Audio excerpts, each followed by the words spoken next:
ಬಳ್ಳೂರು ಪ್ರಾಥಮಿಕ ಕೃಷಿ ಪತ್ತಿನ ಸಹಕಾರ ಸಂಘದಲ್ಲಿ 48 ಜನರಿಗೆ 53.50 ಲಕ್ಷ ಸಾಲ ವಿತರಣೆ. ಹೌದು, ಸಹಕಾರಿ ಕ್ಷೇತ್ರದಿಂದ ಮಾತ್ರ ರೈತರ ಉಳಿವು ಸಾಧ್ಯ.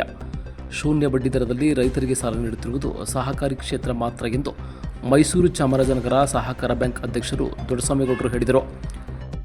ಸಾಲಿಗ್ರಾಮ ತಾಲೂಕಿನ ಬಳ್ಳೂರು ಪ್ರಾಥಮಿಕ ಕೃಷಿ ಪತ್ತಿನ ಸಹಕಾರ ಸಂಘದ ವತಿಯಿಂದ ಆಯೋಜಿಸಿದ್ದ ರೈತರಿಗೆ ಹೊಸ ಸಾಲದ ಚೆಕ್ ವಿತರಣೆ ಕಾರ್ಯಕ್ರಮದಲ್ಲಿ ಮಾತನಾಡಿದರು. ರಾಜ್ಯದಲ್ಲಿ ಯಾವುದೇ ರಾಷ್ಟ್ರೀಕೃತ ಬ್ಯಾಂಕ್ಗಳು ಹಾಗೂ ಇನ್ನಿತರ ಬ್ಯಾಂಕ್ಗಳಲ್ಲಿ ಶೂನ್ಯ ಬಡ್ಡಿ ದರದಲ್ಲಿ ಸಾಲ ನೀಡುತ್ತಿಲ್ಲ.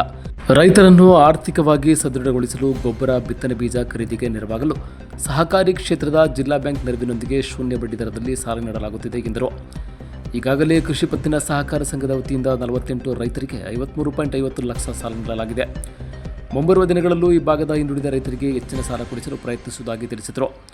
ಕಾರ್ಯಕ್ರಮದಲ್ಲಿ ಅಧ್ಯಕ್ಷೆ ಭಾರತಿ, ಉಪಾಧ್ಯಕ್ಷರು Padmamma, MC Kalpana, CM Gopal, Mohan, LP Mahadeva, Krishnegowda, Beeresh, Bommarayi Nayka, Ramaiah, M Manjunath, ಜಿಲ್ಲಾ ಬ್ಯಾಂಕ್ ಪ್ರತಿನಿಧಿ ದಿನೇಶ್, ತಾಲೂಕ್ ಪಂಚಾಯತಿ ಮಾಜಿ ಸದಸ್ಯರು ಲಕ್ಷ್ಮೀಪುರ ಸಣ್ಣಪ್ಪ, ಕಾಂಗ್ರೆಸ್ ಮುಖಂಡರು ಮಹೇಶ್ ಗೌಡ ಲಕ್ಷ್ಮೀಪುರ, ಜಿಲ್ಲಾ ಸಹಕಾರ ವಿಭಾಗ ಉಪಾಧ್ಯಕ್ಷರು ನರಸಿಂಹೇಗೌಡ ಚಿಕ್ಕನಾಯಕನಹಳ್ಳಿ, ಭೂ ನ್ಯಾಯ ಮಂಡಳಿ ಸದಸ್ಯರು ರಜನಿ ಮತ್ತು ಮುಖ್ಯ ಕಾರ್ಯನಿರ್ವಹಣಾಧಿಕಾರಿ ಹರೀಶ್ ಸೇರಿದಂತೆ ಮುಖಂಡರು ಹಾಜರಿದ್ದರು.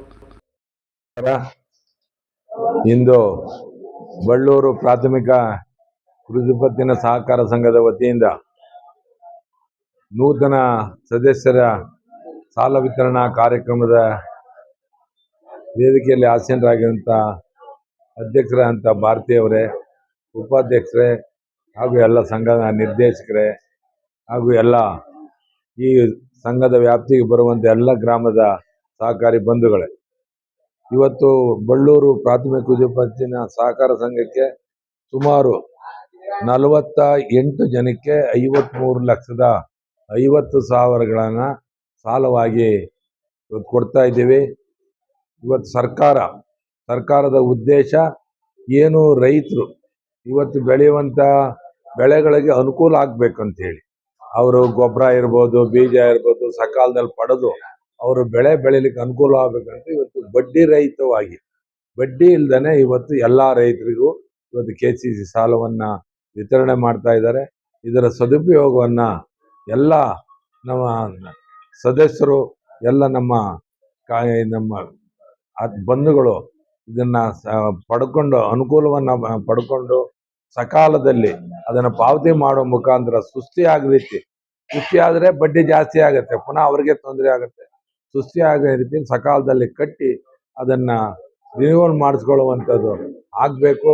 ಅದ್ರ ಜೊತೆಗೆ ಈಗ ಕಂತು ಸಾಲವನ್ನು ಕೂಡ ಕೇಳಿದ್ದಾರೆ. ಈಗ ನಮ್ಮ ಟ್ರ್ಯಾಕ್ಟರ್ ಸಾಲ ಇರ್ಬೋದು, ನಮ್ಮ ಬೋರ್ವೆಲ್ ಸಾಲ ಇರ್ಬೋದು, ಅದನ್ನು ಕೂಡ ಮುಂದಿನ ದಿನದಲ್ಲಿ ರೈತರಿಗೆ ಅನುಕೂಲ ಆಗೋ ರೀತಿ ಅದನ್ನು ಕೂಡ ಮಾಡಿಸ್ಕೊಡ್ತೀವಿ ಅಂತ ಈ ಸಂದರ್ಭದಲ್ಲಿ ಹೇಳ್ತಾ ಇದ್ದೀನಿ.